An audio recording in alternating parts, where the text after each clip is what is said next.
તો કેમ છો ખેડૂત મિત્રો, સ્વાગત છે તમારું એક નવા વિડીયોની અંદર। તો આજે આપણે વાત કરવાના છે ગુજરાત ટ્રેક્ટર સહાય યોજના। જી હા, આઈ ખેડૂત 2.0 વેબસાઇટ ઉપર જે ટ્રેક્ટર સહાય યોજના છે તે અત્યારે ચાલુ છે અને 15/6/2025 સુધી આ યોજના ચાલુ રહેવાની છે।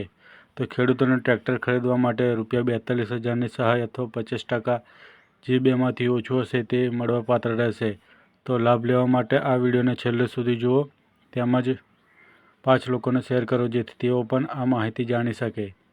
તો જે પણ આજનો વિડીયો છે તે આપણે શરૂ કરીએ છીએ, તો વિડીયોને છેલ્લે સુધી જોવા વિનંતી। તો ખેડૂત મિત્રો, આપણે આઈ ખેડૂત 2.0ની વેબસાઇટ છે તેના પર આવી ગયા છે। તો તમે અહીંયા જોઈ શકો છો કે ઘણી બધી જે યોજનાઓ છે તે અત્યારે આપણી સામે આવી રહી છે। તો આપણે જે યોજના છે તે ટ્રેક્ટર માટેની યોજના, તેના પર આપણે શોધવાની છે કે કયા નંબર પર છે।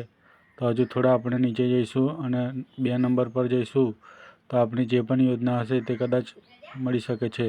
તો તમે અહીં જોઈ શકો છો કે ઘણી બધી યોજનાઓ છે, તો હજુ થોડી વાર લાગી શકે છે। તો તમે જોઈ શકો છો કે ઉપર આવે છે સામાન્ય ટ્રેક્ટરની ખરીદી પર સહાય યોજના છે। તો ખેડૂત મિત્રો, તેના ઉપર કદાચ હોઈ શકે છે। તો તમે જોઈ શકો છો અહીં આવી ગઈ છે સામાન્ય જાતિના ખેડૂતો માટે ટ્રેક્ટરની ખરીદી પર સહાય, જેમાં ઓપરેટેડ બાય સ્ટેન્ડ એન્જિન, ઇમેલ મોટર છે, પછી પાવર ટ્રિલર છે અને ટ્રેક્ટર છે। તો તમે દસ્તાવેજની વાત કરો તો રેશન કાર્ડ છે, પછી જમીનનો આધાર પુરાવો, સામાન્ય ફોટાવાળું ઓળખપત્ર, બચત ખાતું અને બેંક અથવા ચેક, એટલા દસ્તાવેજની જરૂર પડશે। ત્યારબાદ તમારે સૌથી પહેલાં જે છે ને એ લોગિન કરી લેવાનું રહેશે। તો ખેડૂત મિત્રો, આપણે લોગિન કરી લઈએ છીએ। લોગિન કર્યા બાદ તમે જોઈ શકો છો કે ફરીથી આપણે આવી ગયા છે। તમે જોઈ શકો છો કે 15/6 સુધી આ યોજના છે તે અત્યારે અમલમાં રહેવાની છે। તો ખેડૂત મિત્રો, અરજી કરવા માટે તેના પર ક્લિક કરશું એટલે સામાન્ય રીતે આપણને આ રીતે કંઈ જોવા મળશે। તો તમે થોડા નીચે જશો એટલે તમને અહીં ઘટનાનું વર્ણન છે તે તમે જોઈ શકો છો કે ખરીદ કિંમતનો 75% અથવા 42% બેમાંથી જે ઓછું હશે તે તમને સહાય મળવાપાત્ર રહેવાની છે। ખેડૂત મિત્રો,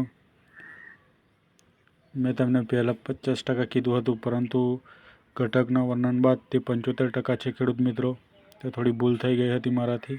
તો ખેડૂત મિત્રો, પહેલી વાર જો અમારી ચેનલ પર આવ્યા હોય તો અમારી ચેનલને સબસ્ક્રાઈબ કરો અને 5 લોકોને શેર કરવાનું ભૂલશો નહીં। તેમજ આ વિડીયો તમારા દોસ્તોને શેર કરો અને ચેનલ પર પહેલી વાર આવ્યા હોય તો એક સબસ્ક્રાઈબ કરી દો અને એક લાઇક પણ કરી દો આ વિડીયોને, અને એક કમેન્ટ પણ કરી દો આ વિડીયોની અંદર। તો થોડું લોડિંગ લઈ રહ્યું છે ખેડૂત મિત્રો, તો થોડો વેટ કરી લઈશું। તો તમે જોઈ શકો છો કે થોડો હજુ વધુ સમય લાગી રહ્યો છે ખેડૂત મિત્રો, કારણ કે આ વેબસાઇટ હજુ પહેલી તમે જો આવી ગયું છે। તમે પસંદ કરેલ તમે જોઈ શકો છો પશુપાલન, તમે પસંદ કરેલ મુખ્ય ઘટક તમે જોઈ શકો છો કે સામાન્ય જાતિના ખેડૂતો માટે ઓપરેટેડ બાય એન્જિન, ઇલે મોટર, પાવર ટ્રિલર અને ટ્રેક્ટરની ખરીદી પર સહાય યોજના છે। તો ખેડૂત મિત્રો, ત્યારબાદ તમે જોઈ શકો છો કે આ રીતે માહિતી આવી જશે।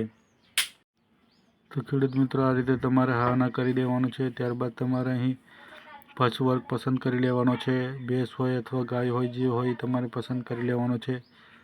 એટલું થાય એટલે ત્યારબાદ થોડું નીચે પશુની સંખ્યા તમારે જે પણ જેની જાત હોય પશુની તે તમારે લખી દેવાની રહેશે। અત્યારે આપણે અન્ય પસંદ કરી લઈશું। ત્યારબાદ પશુની સંખ્યા જેટલી હોય એટલી તમારે લખી લેવાની છે। અત્યારે આપણે તમને બતાવવા માટે હું 3 લખી રહ્યો છું। ત્યારબાદ તમારે અહીં ટિક કરી દેવાનું છે ખેડૂત મિત્રો। ટિક થયા બાદ તમારે સેવ એન્ડ નેક્સ્ટ પર ક્લિક કરી દેવાનું છે। આ રીતે સેવ એન્ડ નેક્સ્ટ કરશો એટલે તમારે અહીં તમારે જે રેશન કાર્ડની વિગત છે તે તમારે આપવાની રહેશે ખેડૂત મિત્રો। તો ફરીથી આપણે જોઈએ છીએ કે કંઈક બાકી રહી ગયું છે ખેડૂત મિત્રો। તો ખેડૂત મિત્રો, અહીં તમારે અનુસૂચિત જાતિના છો તો અત્યારે આપણે અહીં ના પસંદ કરી લઈશું। ત્યારબાદ તમારે ફરીથી આવી જવાનું છે ખેડૂત મિત્રો। આ રીતે ફરીથી આવી જશે એટલે સેવ એન્ડ નેક્સ્ટ કરી દેવાનું છે। સેવ એન્ડ નેક્સ્ટ કરશો એટલે તમારે અહીં રેશન કાર્ડની વિગત આપવાની રહેશે ખેડૂત મિત્રો। તો તમારે અહીં રેશન કાર્ડ નંબર અને રેશન કાર્ડ ધારક જે પણ હોય તમારે પસંદ કરી લેવાનો છે।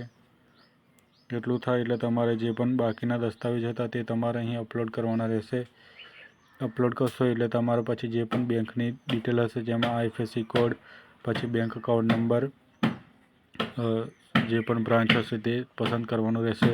ત્યારબાદ તમારે જે પણ છે તે સબમિટ કરવાનું રહેશે. સબમિટ કરશો એટલે તમારી જે પણ અરજી છે તેની એક નંબર આવશે. એ અરજી નંબર તમારે સાચવીને રાખવાનો છે અને તમારે એક પ્રિન્ટ પણ લઈ લેવાની છે. તો એ પ્રિન્ટ તમે કઢાવી પણ શકો છો અથવા ગ્રામસેવકને તમે આપશો એટલે ગ્રામસેવક ઓટોમેટિકલી તમારી જે પ્રિન્ટ છે તે કાઢી નાખશે. તો ખેડૂત મિત્રો, વિડીયો સારો લાગ્યો હોય તો અમારી ચેનલને સબસ્ક્રાઈબ કરો અને 5 લોકોને શેર કરવાનું ભૂલશો નહીં. તો મળીએ છીએ નવા ટોપિક પર અને નવા વિડીયો સાથે.